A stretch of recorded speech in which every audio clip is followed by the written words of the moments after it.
For obvious reasons, many people would prefer to forget John Wayne Gacy. But there is value, perhaps, in keeping the name of this brutal killer alive. The story of the outwardly friendly Gacy provides a timeless lesson that evil can take on many disguises. It may be your next-door neighbor, it may be a co-worker, or it may be the man dressed as a clown. For Crime Stories, I'm Richard Belzer. Well, my dude, you heard Belzer say it with your own 2 ears. Today we're going to be discussing Jordan Peterson and Friedrich Nietzsche. Jordan Peterson will review a quotation from Nietzsche and give his analysis, alright? And then I'm going to provide my 2 cents on top of this, alright? Have you heard of Friedrich Nietzsche, you douchebag? Have you heard of this great German philosopher, you pleb? Do you know Nietzsche? He's like the guy with like a big hefty mustache, dude. Like a big kind of wily and chaotic mustache, dude. In fact, it kind of looks like your mother's muff. Hey, dude, I know from first-hand experience. You might be wondering, what do I think about Friedrich Nietzsche? Well, motherfucker, whether you're wondering or not, I'm gonna proceed right now. What do I think about Nietzsche? You see, Nietzsche, for me, cannot be detached from my very low opinion of today's academic philosophy. In fact, it makes me want to vomit. And in fact, academic philosophy today is like a bucket of fucking vomit or diarrhea, where you have to dive into that fucking disgusting mess and find little kernels of corn that have not been regurgitating by the acids and chew on them. Like, this is the proposition of today's fucking academic philosophy. Let's face it, philosophy, unless it's political philosophy, hasn't fucking mattered for a long time. Ever since fucking science split off from philosophy, it barely mattered, and it only mattered after that in relation to political philosophy, because political philosophy in the end organizes our lives. So why is this? Because there's sort of like, there are limited numbers of things you can discuss in philosophy today, now that it has been stripped of science. A very limited number of things to discuss, and yet the human population keeps exploding. The educational level of that population rises, and there are more and more fucking philosophers, more and more piece of shit academic philosophers. It has become less of a calling, and it's become another fucking academic profession. Really can't really produce much except for theses. It just produces fucking thesis endlessly, and yet the number of questions hasn't really multiplied. So it's just a bunch of mediocre people going further and further into the shithole of philosophy and coming up with more and more erudite and specific ideas. Now you ask, what about postmodernism? Fuck postmodernism. It's only doofuses like fucking Peterson who thinks that it influences anything. Well, anyway, fuck it, alright? Fuck it. Only political philosophy matters, alright?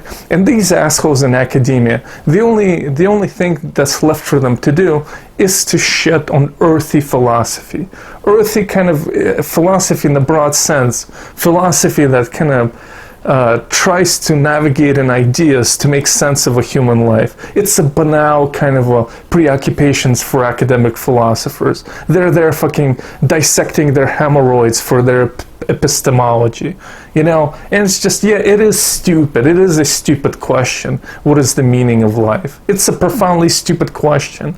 But it's at least it's a stupid question that's kind of engaging, that fucking stirs something in you. You know, and it's just like this fucking Nietzsche, you know. Of course he was more of a writer than like a philosopher in the modern definition. Of course he just was running around writing crazy shit, but people related to it. People like fucking Hitler, you know, and myself. Well, okay, I read Nietzsche back in the day, and as far as like actually a serious question of whether Nietzsche was connected with the Nazis, I think it's a complicated academic question. You really have to look at the history of the time, the history of the Romantic movement, and it doesn't seem like Nietzsche himself was a proto-Nazi. It's a complicated question. I tend to err on the side that he wasn't a proto-Nazi, but it's just fucking I'm a fucking moron myself. I'm barely like, you know, I'm just fucking bushy mustache away, dude. from fucking going insane myself. So what the fuck do I know? I might be a proto-Nazi myself. I don't know what the fuck is going on anymore. I love the Jews, I hate the Jews. I love the Gypsies, I hate the Gypsies, you know. The only thing I'm certain of in this life is that Italians aren't white. That's my only that's my only thing right now. And I want to read you something that Nietzsche wrote. It's perhaps the most famous thing he ever said, although it's almost entirely taken out of context and misquoted, and if not misquoted, at least misunderstood, because Nietzsche was one of these strange people who was capable of living 50 or even 100 years into the future, and although he is generally regarded as an enemy of Christianity and superstition, and was certainly an unbelievably outspoken opponent of Christian traditionalism, he also knew that if you let the old gods die, the probability that blood would flood the land was virtually 100%. Blood is flooding the land, motherfucker. Let's fetch that giant archetypal tampon. My dudes, listen to this. This is the second thing I wanted to mention. I almost forgot. The second thing is that some of you have came to expect a certain style of criticism, a certain style of constructive criticism when it comes to Jordan Peterson on this channel. Now, unfortunately, with this video, we're just not going to see enough of it, or we're hardly going to see any of it, because the thing about this Peterson here is that he is actually sane. That's the bummer.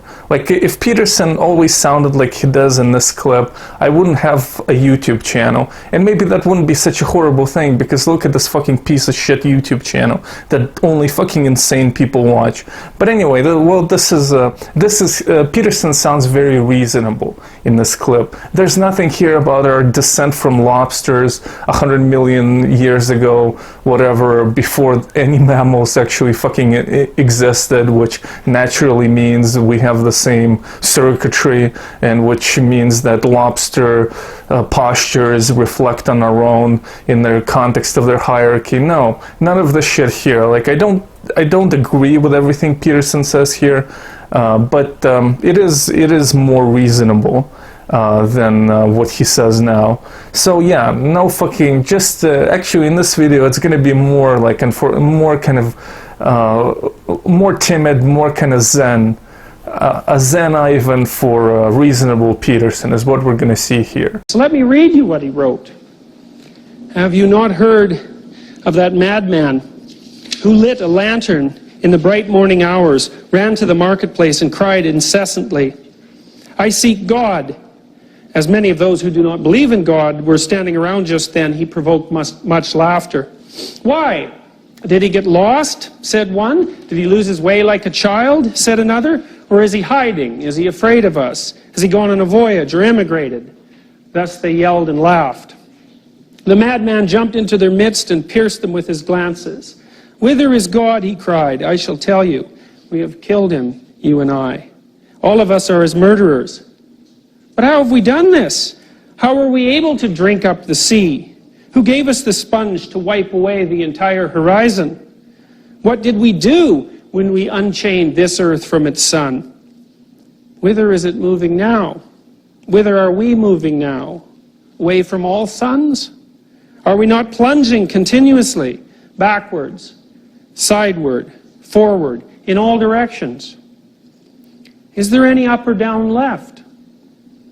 Are we not straying as though through an infinite nothing? Do we not feel the breath of empty space? Has it not become colder? Is not night and more night coming on all the while? Must not lanterns be lit in the morning? Do we not hear anything yet of the noise of the grave diggers who are burying God? Do we not smell anything yet of God's decomposition? Gods, too, decompose. God is dead. God remains dead, and we have killed him. How shall we, the murderer of all murderers, comfort ourselves? What was holiest and most powerful of all that the world has yet owned has bled to death under our knives. Who will wipe this blood off us? What water is there for us to clean ourselves? What festivals of atonement, what sacred games shall we have to invent? Is not the greatness of this deed too great for us? Must we not ourselves become gods simply to seem worthy of it?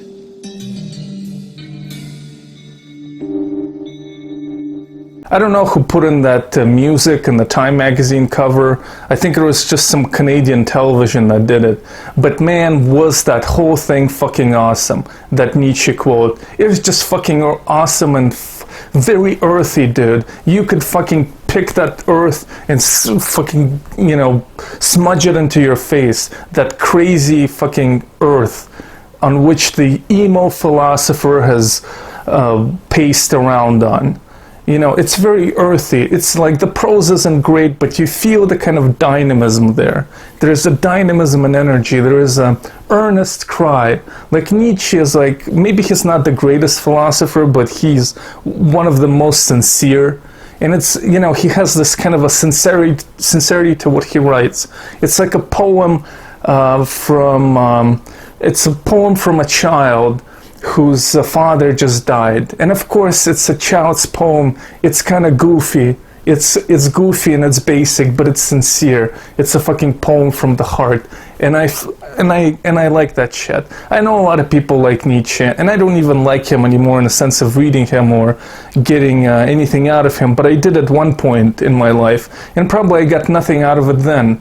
But I did feel that kind of flow of energy, these like fundamental questions, these kind of the empowerment of Nietzschean meaning. You know, it circled through my vein. I might have not been all right in the head in college when I read that shit, but it really like gave me this kind of a boost. It gave me a fucking high. Nietzsche did, and no fucking other academic fucking hemorrhoid is gonna give that to me, motherfucker, with their fucking analysis, motherfucker. And it's so just loads of shit, and it's just a beautiful figure. Like, to me at least, I'm sort of a romantic in a dark gothic way. It's like, you know, like, it's like My Little Pony. What does it say? Friendship is magic. Well, fucking Nietzsche had no friendship, dude, and no little pony, nothing, dude. He just had a fucking horrible mustache the size of a fucking pony that he, for some reason, cultivated, probably because he was insane. I mean, even back in the day, you know, that mustache just spells fucking mental health stigma, and that's what the ladies felt back in the day in the 19th century, and they rejected him, dude. And he probably died a virgin unless he banged a whore. What a whore. Well, anyway, he was just running around Europe. He quit his position in academia, and he was just running around Europe looking for meaning. Just this kind of desperate, insane man, just pretending to be sane, pretending to be cool, pretending to be the master of morality or whatever, the overlord of Europe. You know, he was just kind of running around, and then you know, he like embraced the horse in Italy, and maybe he whispered to the horse before he went insane, Italians are not white.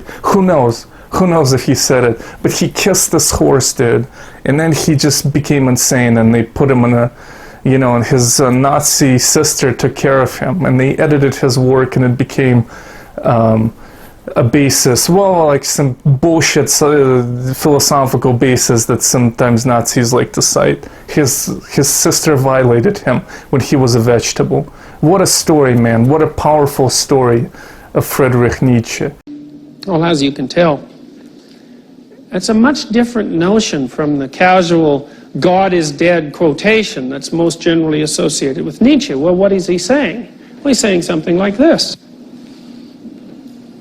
A system like Christianity, or any system that's oriented a society for thousands and thousands of years, can't simply be eradicated by a casual gesture without consequences ensuing in its aftermath. What consequences? Well, Nietzsche says, well, we'll no longer know up from down. What does he mean by that? Metaphorically. Professor Peterson, pick me for the answer. Metaphorically speaking, up is where you're headed, and down is what you want to stay away from. Well, up, that's where you're headed, right? And down, that's what you want to stay away from. And when you eradicate the most fundamental presuppositions of your system of values, then there is no up and there is no down. And then where are you precisely? Well, it's not so easy. It's not so easy to say, having not necessarily ever been in that position. What is your life like when you don't know up from down? Is it merely neutral? Is there merely no value left? Or Could it possibly be the case that if up and down have both been eradicated, that the place that you're left in is something much more akin to a permanent state of suffering? Because maybe it's only the case that the constant capacity to strive for up, in it being an up that you believe in, the constant striving for up is actually what makes your life bearable to you. And if you lost the sense of up and down, the place that you would end up would be not so much neutral as terrible. And Nietzsche said, say, with regards to Christianity and Europe, he said, well, the errors, intellectual and moral, of institutional Christianity are essentially beyond count. But there's one thing you have to remember. First of all, an ordering of that sort is necessary, because the alternative, which is always hidden from you insofar as you're inside a moral system, the alternative is far worse. Chaos.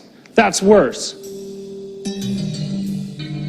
No up or down. Where does this lead us, my man? This continuous chaos, this vacuum of faith. You know, only recently I believed in baby Jesus, God the Father, and the Holy Spirit.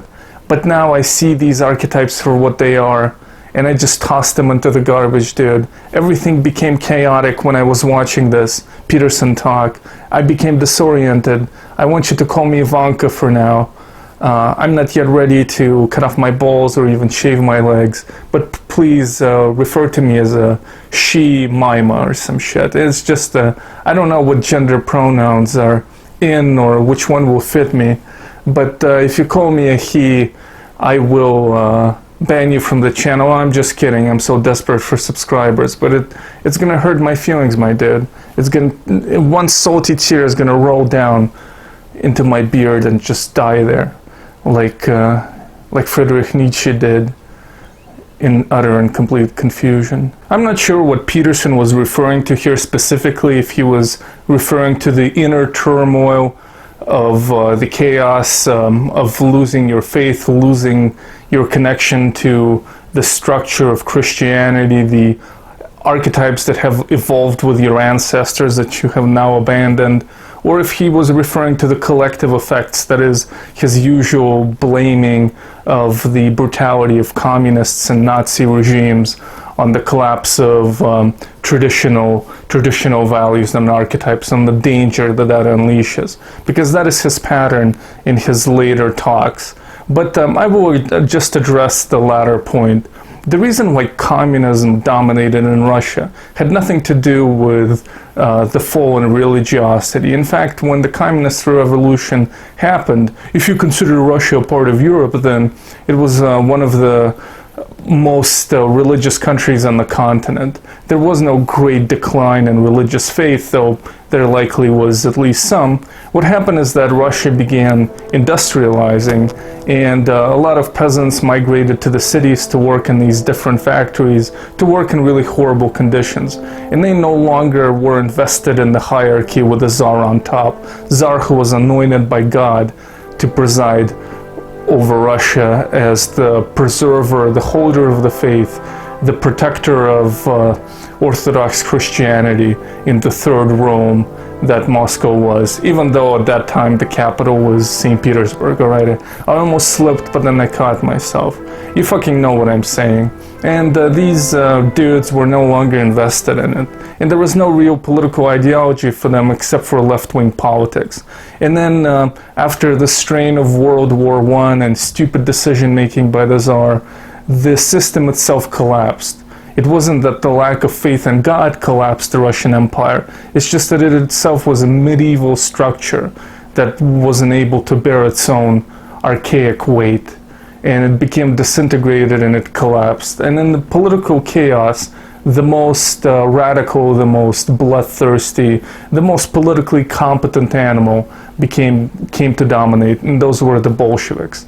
There were economic reasons for what happened. There were reasons connected to the Romanov dynasty and how archaic it was, how it lived in the splendor of their palaces while expecting kind of medieval obedience from the masses that no longer were willing to offer it. It's like the reason why the brutal, horrible Red Guards came to power in Cambodia unlikely had much to do with the lack of faith in Buddhism. That, you know, it's just like Cambodia said fuck to the Buddha like nobody else in the region, right? Unlikely this was the explanation as to why Khmer Rouge came to power, which is a regime so radical, it was even much more radical than the Bolsheviks at the outset. So that's basically where we're at. You know, it's like the collapse of religion had little to do with it. And religion itself in Western Europe, Christianity, hasn't exactly performed with flying colors when it came to repealing, you know, serving as a moral condom, preserving against, you know, the Nazi herpes. Man, they weren't like crazy about Nazism necessarily, even though some of them were. And even like if we talk about the Holocaust, who was one of the first Germans to introduce the idea of exterminating old Jews? Well, it was that old fucknut Martin Luther. He was a crazy fucking piece of shit. Very connected to the archetypes, very connected to the baby Jesus. In fact, he reshaped the archetypes and created the whole kind of shit. The Protestant work ethic, essentially, and other shit. Created a whole new powerful movement in Christianity that today is more numerous than Catholics overall. So that's fucking it. Like, what more can I say about Peterson here? But this was reasonable Peterson, man. This was like the Peterson that is hard to really go after. You know, this Peterson, because that's a reasonable kind of way he phrased everything. Very reasonable, man. That's fucking Peterson. And so we have met again with Peterson. He has no idea that we've met. And but we've met again, and this time I was very subdued, and I didn't hit that booty too hard. Thanks for watching this shit till the end. Have a good day.